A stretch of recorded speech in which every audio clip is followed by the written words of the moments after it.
تو ایسے آدمی پر قربانی جو ہے وہ فرض ہو جاتی ہے۔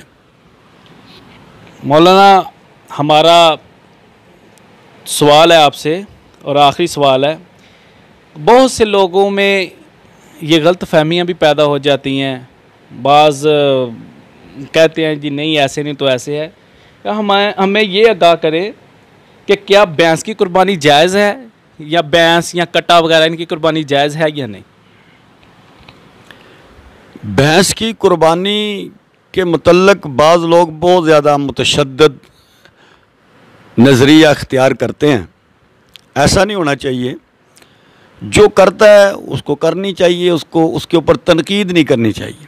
بعض لوگ ایسے ہیں خود تو وہ کرتے نہیں ہیں، لیکن جو قربانی کٹے کی کر رہا ہے یا بھینس کی کر رہا ہے تو وہ لوگ ان پر تنقید کریں گے جس کی قربانی جائز نہیں ہے۔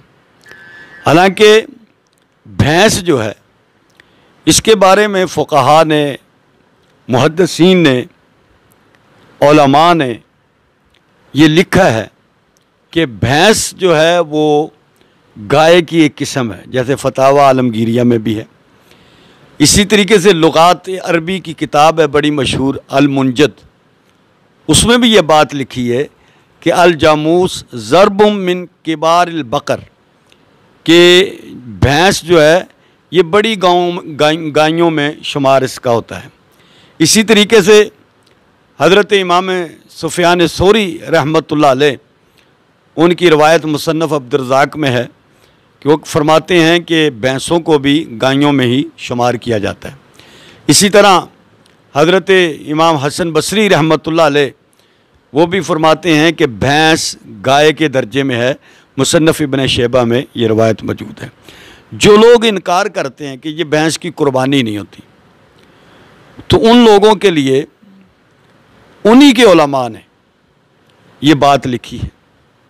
جو لوگ تنقید کرتے ہیں کہ جی بھائی بھینس کی یا کٹے کی قربانی جائز نہیں، حالانکہ ان کے علماء نے بھی اس کے جواز کا فتویٰ دیا۔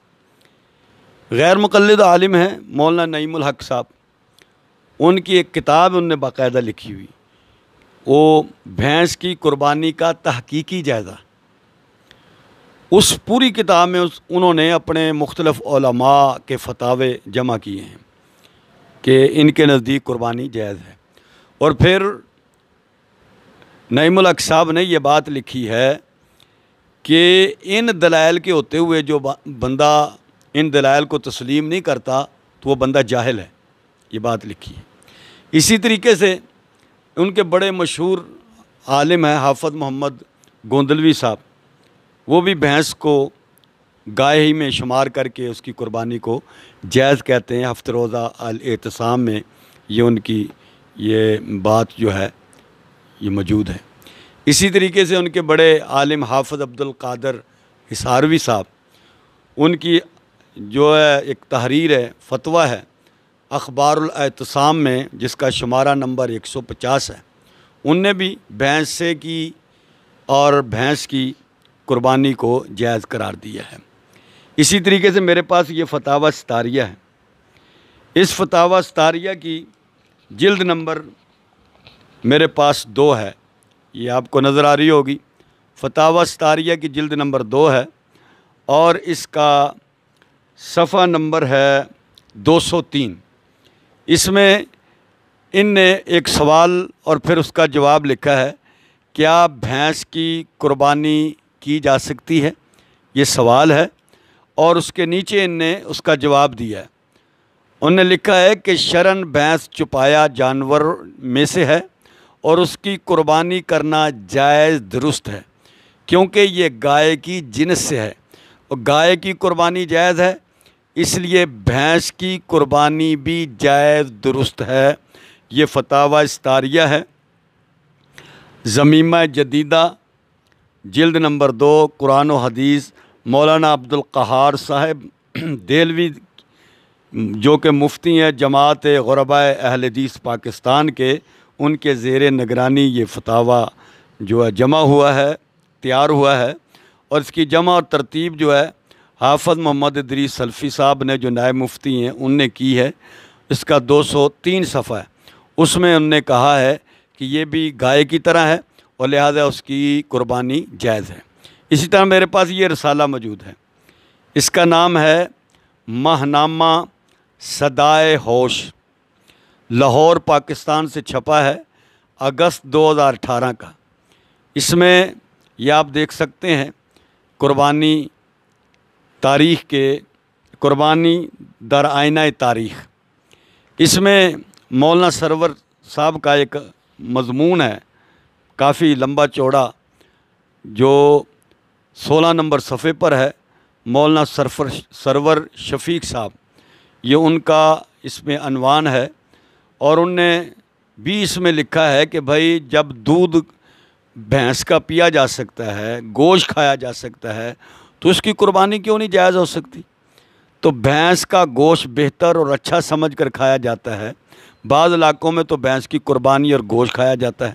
تو ان نے پھر آگے جا کر یہ بات لکھی ہے کہ اپنے مختلف علماء سے، جیسے علامہ حافظ عبدالسلام بھٹوی صاحب، سورۃ الانعام پارہ 8 آیت نمبر 134 جلد نمبر اول میں، اس بھینس، نیل گائے، جنگلی گدھا، گائے بیل کی جنس ہیں، یعنی ان نے یہ بتایا ہے کہ بھینس بھی جو ہے وہ گائے ہی کی جنس میں ہے۔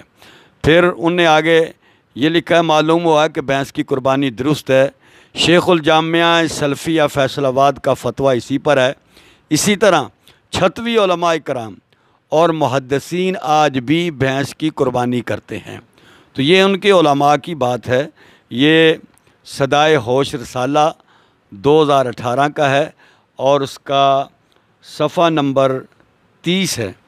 تو اس میں انہوں نے بھینس کی قربانی کے بارے میں بڑا تفصیلی مضمون دیا ہے، جس میں انہوں نے کہا کہ جیسے گوشت کھا سکتے ہو ویسے دنوں میں دودھ پی سکتے ہو، تو اسی طرح اس کی قربانی بھی جائز ہے۔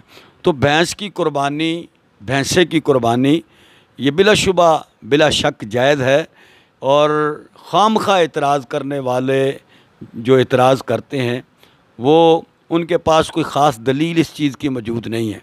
جب سارے ان کے علماء اس چیز کو تسلیم کر رہے ہیں تو انہیں بھی چاہیے کہ اس چیز کو تسلیم کریں، اور جو قربانی کر رہے ہیں ان پر تنقید نہ کریں، نکیر نہ کریں۔ اگر نہیں کر رہے، خود نہیں کرتے تو ٹھیک ہے بھئی، آپ نہیں کر رہے تو نہ کریں، لیکن جو احباب کر رہے ہیں تو اس کے اوپر تنقید نہیں کرنی چاہیے۔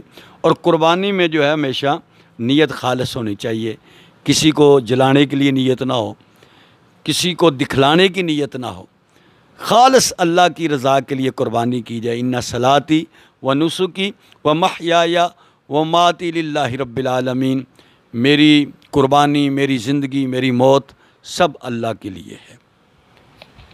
بہت شکریہ مولانا آپ کا، آپ نے ہمیں قربانی کے حوالے سے ان کے قربانی کے فضائل و مناقب سے آگاہ کیا۔ انشاءاللہ تعالی پھر اگلے ہفتے آپ سے ملاقات ہوگی، تب تک کے لیے آپ سے ہم اجازت چاہتے ہیں۔ اللہ حافظ۔